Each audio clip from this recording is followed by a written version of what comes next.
دورا هاما تقوم به سيارات الإسعاف والمسعفون في ميدان التحرير في إنقاذ العديد من المصابين في الأحداث الأخيرة.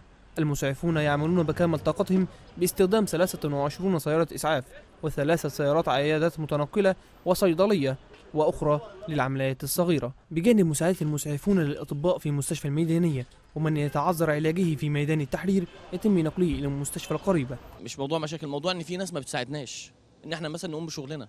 يعني مثلا اجي انزل ان انا اشيل الحاله ادخله في العربيه وكده الكلام دوت، بلاقي 50 واحد معايا في العربيه. ناس مفيش ناس بتساعدك. قليل قوي ان انت تلاقي واحد ممكن يساعدك في المكان. دي مشاكل بتقابلنا، دي اصعب المشاكل اللي بتقابلنا هنا. الناس ما بتسيبناش نشوف شغلنا. الاعداد كبيره جدا، والناس متفاعلين مع الاحداث وبيستحملين جدا. طبعا في بعض الناس بيبقوا ساعات منفعلين، بعض الاشاعات بتقول ان اللي ساعات بيسلم الناس والكلام كله اللي اتقال علينا. لكن طبعا الناس ما حدش بيلتفت فينا للكلام ده خالص. احنا بنشوف شغلنا وبس. يعني حتى يمكن اول امبارح بدل حصل بعض الاشتباكات كده مع بعض الناس اللي كانوا موجودين، كانوا حاولوا يتهجموا شويه على عربيات الاسعاف. بس احنا برضو سحبنا عربياتنا لمكان ابعد شويه وتمركزنا فيه لحد ما الامور ما هديت، ورجعنا تاني في مكاننا. ما عندناش مشكله يعني.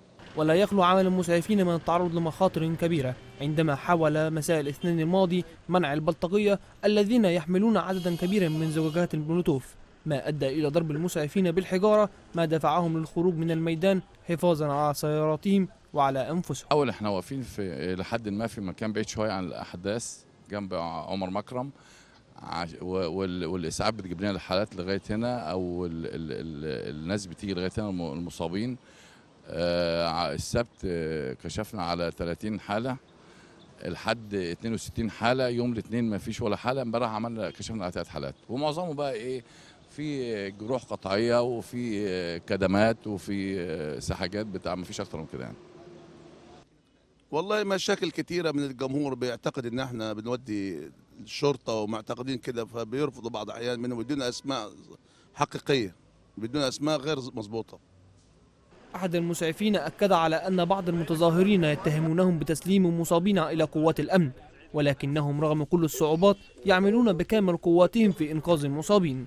دورا بارزا يقوم به المسعفون في علاج مصابي الاشتباكات التي تتجدد بين حين وآخر في ميدان التحرير، رغم المخاطر الكثيرة التي تحيط بهم، إلا أنهم مستمرون في أداء واجبهم الإنساني. محمد منير، 25.